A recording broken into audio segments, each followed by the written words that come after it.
কোটা সংস্কার আন্দোলনে নিজের অবস্থান স্পষ্ট করে সামাজিক যোগাযোগ মাধ্যম ফেসবুকে পোস্ট দিয়েছেন গণ অধিকার পরিষদের সাধারণ সম্পাদক রাশেদ খান। এই পোস্টে রাশেদকে নিয়ে জামাত শিবিরের করা মন্তব্যের জবাব দিয়েছেন গণ অধিকার পরিষদের এই নেতা।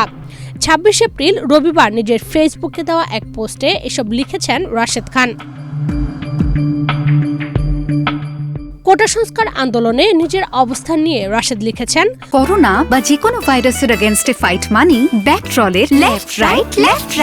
২০১৮ সালের কোটা সংস্কার আন্দোলনের সময়কার বক্তব্য সামনে এনে জাসি প্রমাণ করার চেষ্টা করছে আমি নাকি ছাত্রলীগ করতাম। কোটা সংস্কার আন্দোলনের স্লোগান ছিল বঙ্গবন্ধুর বাংলায় বৈষম্যের ঠাঁই নাই। এই স্লোগানও ঠিক করে তখনকার আন্দোলনকারী শিক্ষার্থীরা। হল থেকে এই স্লোগান ধরে মিছিল নিয়ে আন্দোলনে যুক্ত হতো শিক্ষার্থীরা। আর ১১ এপ্রিল সংসদে শেখ হাসিনা কোটা সংস্কার আন্দোলনের দাবি মেনে নেওয়ার পর ১২ এপ্রিল লিখিত প্রেস বিজ্ঞপ্তি আমাকে দিয়ে পাঠ করানোর সিদ্ধান্ত গৃহীত হয়। যে ভিডিও ছড়ানো হচ্ছে খেয়াল করেন, আমি মাথা নিচু করে প্রেস নোট দেখে বক্তব্য দিচ্ছি। আন্দোলনের দাবি আদায়ের জন্য ও চাকরিতে যাতে কেউ সমস্যায় না পড়ে এজন্য শেখ মুজিবুর রহমানের ছবি হাতে নিয়ে আন্দোলনে আসতো শিক্ষার্থীরা। এটা ছিল তখনকার রাজনৈতিক পরিস্থিতি অনুযায়ী এক ধরনের বাস্তবতা। আর আমি ওই আন্দোলনের উদ্যোক্তা ছিলাম না। আন্দোলনে নির্যাতনের বিষয়ে রাশেদ লিখেছেন, আমি ১৭ ফেব্রুয়ারি একজন চাকরি প্রত্যাশী হিসেবে অংশগ্রহণকারী ছিলাম, কিন্তু সামনে থেকে স্লোগান ও নেতৃত্ব দেওয়ার দায়িত্ব অনেকে এড়িয়ে যাওয়ায় আমরা ধীরে ধীরে নেতৃত্বে চলে আসি। ১৬ এপ্রিল চোখ বেঁধে নূর, ফারুক ও আমাকে তুলে নিয়ে যায় ডিবি। ২৭ জুন আমি বলি, এটা কি কারো বাপের রাষ্ট্র? এরপর শেখ হাসিনাকে কটূক্তি করার জন্য আমার নামে আইসিটি আইনে মামলা হয়। ১ জুলাই আমি অ্যারেস্ট হয়ে টানা ১৫ দিন রিমান্ডের নির্যাতনের শিকার হই। আমি ছাত্রলীগ করলে আমাকে এত জুলুমের শিকার হতে হতো?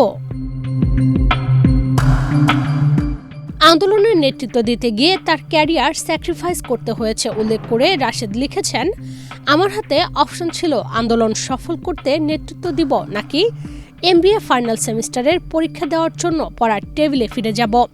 শিক্ষার্থীরা যাতে আমাকে বেঈমান বলতে না পারে এজন্য আমি প্রথমটাই বেছে নিই। আমি এই আন্দোলন করতে গিয়ে আমার পড়াশোনাটাও শেষ করতে পারিনি। এরপর জেল থেকে ১১ আগস্ট মুক্তি পাওয়ার পর সাথে সাথে ঢাকা বিশ্ববিদ্যালয়ে গিয়ে আমরা বিক্ষোভ করি। টানা আন্দোলনের ফলে ৪ অক্টোবর গেজেট দিতে বাধ্য হয় সরকার। আমরা যা করেছি সবকিছুই ছিল প্রকাশ্য, জনগণের চোখের সামনে। ২০১৮ সালের কোটা সংস্কার আন্দোলন কোনো রাজনৈতিক আন্দোলন ছিল না, একটা সামাজিক আন্দোলন ছিল।